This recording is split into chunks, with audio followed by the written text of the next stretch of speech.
Delta சொந்தங்களுக்கு வணக்கம். நான் உங்கள் நந்தா. இது உங்கள் சாலை காட்டுற யூடியூப் சேனல். ஸோ இந்த வீடியோ எதுக்கு அப்படின்னு பார்த்தீங்கன்னா, நேற்றைக்கு சுமார் ஈவினிங் ஒரு 4-5 மணி இருக்கும். என்னோடய ஃபேஸ்புக் ஓப்பன் பண்ணேன். அப்போயில் ஒரு துயரமான ஒரு செய்தி, ஆனால் சந்தோஷமான ஒன்று. என்ன அப்படின்னா, என்னடா அவன் துயரம்ன்றான் சந்தோஷன்றான், அதானே ஒரு டவுட்டு. ஆக்சுவலாக பார்த்தீங்கன்னா, பட்டுக்கோட்டையிலேருந்து தஞ்சாவூருக்கு ஒரு பஸ்ஸு, ப்ரைவேட் பஸ்ஸு, எம்எஸ்எம்னு சொல்லிட்டு, எம்எஸ் மணியம் அப்படின்னு சொல்லிட்டு ஒரு பஸ்ஸு. ஸோ இந்த பஸ்ஸு பார்த்திங்கன்னா பட்டுக்கோட்டையிலேருந்து தஞ்சாவூர் போயிருக்கு.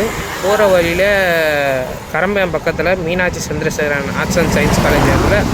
ஸோ அந்த இடத்துல போகும்போது பார்த்திங்கன்னா எதிர்பாராத விதமாக அந்த பஸ்ஸோட பேரிங், முன்பக்க டயரோட பேரிங் உடஞ்சிருச்சு.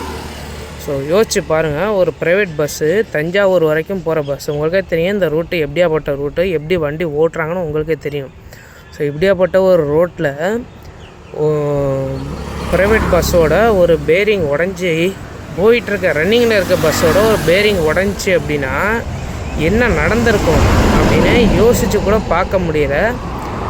ஸோ அந்த வண்டியை ஓட்டிகிட்டு போனால் டிரைவர் அண்ணனுக்கு என்னோடய மனசில் இருந்து, ஹார்ட்டில் இருந்து நன்றியை தெரிவிச்சுக்கிறேன். ஏன் அப்படின்னா, பேரிங் உடஞ்ச பொழுதும் பயப்படாமல், ஸோ எந்த ஒரு அச்சமும் இல்லாமல், ஸோ அந்த பஸ்ஸை கண்ட்ரோல் பண்ணி பெரிய ஒரு விபத்துலேருந்து தடுத்துருக்காரு. ஸோ கிட்டத்தட்ட ஒரு 60-70 பேர்னாச்சும் அந்த பஸ்ஸில் கண்டிப்பாக ட்ராவல் பண்ணியிருப்பாங்க. ஸோ 70 பேரோட உயிரை தன்னோட கடமையினால், தன்னோட சாமர்த்தியத்தினால் அந்த அண்ணன் காப்பாற்றிருக்காரு. ஸோ அவருக்கு என்னோடய மனமார்ந்த வாழ்த்துக்கள், மிகப்பெரிய ஒரு நன்றியையும் நான் தெரிவிச்சுக்கிறேன்.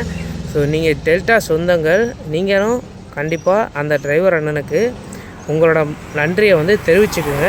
நம்ம முடிஞ்சால் அந்த அண்ணன் யாருன்னு விசாரித்து நம்ம ஒரு வீடியோ எடுப்போம் அவரை வச்சு.